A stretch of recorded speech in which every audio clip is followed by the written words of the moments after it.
ప్రభునందు ప్రియమైన శ్రోతలకు వందనములు. ఈ పోడ్కాస్ట్ కార్యక్రమం నాకు స్వాగతం. మీ అందరి కొరకు ఈ కార్యక్రమమును ప్రసారం చేయుచున్నాం. విని దైవాశీస్సులు పొందుకోగలరు. క్రిస్మస్ సీజన్లో ఈరోజు మనం చాలా ముఖ్యమైన అంశం గురించి మాట్లాడుకుందాం. క్రిస్మస్ అనగానే మనకి గుర్తొచ్చేది శాంతాక్లాస్, గిఫ్ట్లు, షాపింగ్, లైట్స్ ఇవే కదా. మనందరం కూడా ఎవరికైనా మంచి బహుమతి ఇవ్వాలని కోరుకుంటాం.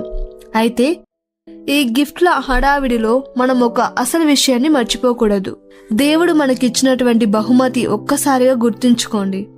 ఆలోచించండి, అది ఎంత గొప్పదంటే దాని మాటల్లో కూడా చెప్పలేము. అపోస్తలుడైన పౌలు 2 కొరింథీయులకు 9:15 సరిగ్గా ఇదే విషయాన్ని చెప్పారు. చెప్పశక్యము కాని ఆయన వరమును గూర్చి దేవునికి స్తోత్రము. మిత్రులారా, మన ప్రభువైన యేసుక్రీస్తే ఆ యొక్క గొప్ప వరం. ఆయనే మన క్రిస్మస్. మనందరం బహుమతులు ఇచ్చిపుచ్చుకుంటాం, కానీ ఏ బహుమతి యేసుకు సాటి రాదు. మన దగ్గర ఉన్న ఏ గిఫ్ట్ అయినా, ఎంత విలువగలదైనా కొద్ది కాలానికే పాతబడిపోతుంది కదా, లేదా అది పాడైపోతుంది. అది టెంపరీగా మాత్రమే ఉంటుంది. ట్రెండ్స్ మారిపోతాయి, మనం కొన్న వస్తువుల విలువ తగ్గిపోతుంది. అవి ఇచ్చే సంతోషం కూడా తాత్కాలికమే. కానీ యేసు ఆయన మనకు నిజమైన నిరీక్షణని ఇస్తాడు. ఆ నిరీక్షణ ఎప్పటికీ పోదు. ఆయన ఇచ్చే పాప క్షమాపణ మన జీవిత గమనాన్ని పూర్తిగా మారుస్తుంది. మనకు వెలుగు లేనప్పుడు ధైర్యాన్ని, భయం ఉన్నప్పుడు స్థిరత్వాన్ని ఇస్తాడు. ఎవరూ అర్థం చేసుకోలేని మన లోతైన బాధను కూడా ఆయన నయం చేస్తాడు.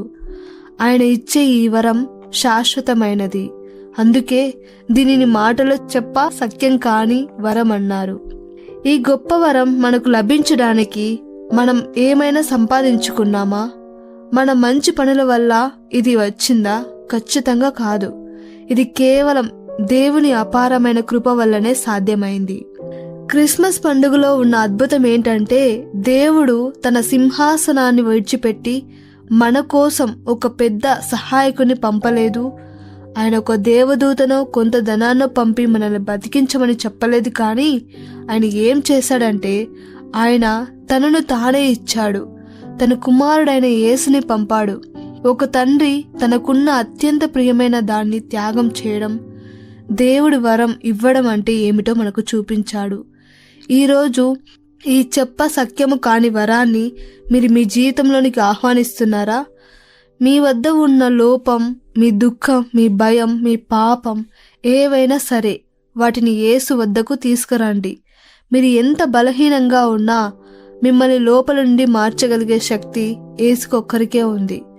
బహుమతులు పంచుకోండి, క్రిస్మస్ వేడుకలు జరుపుకోండి, కానీ దయచేసి ఈ పండుగలో యేసు అనే అసలైన వరాన్ని మీరు చేజార్చుకోవద్దు.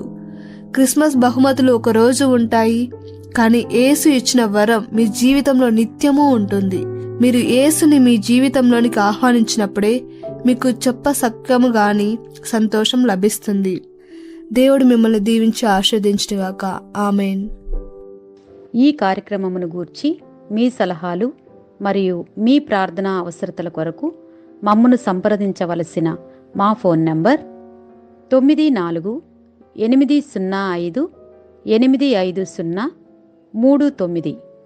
మరియు ఈమెయిల్ ఐడి info@fibaonline.org.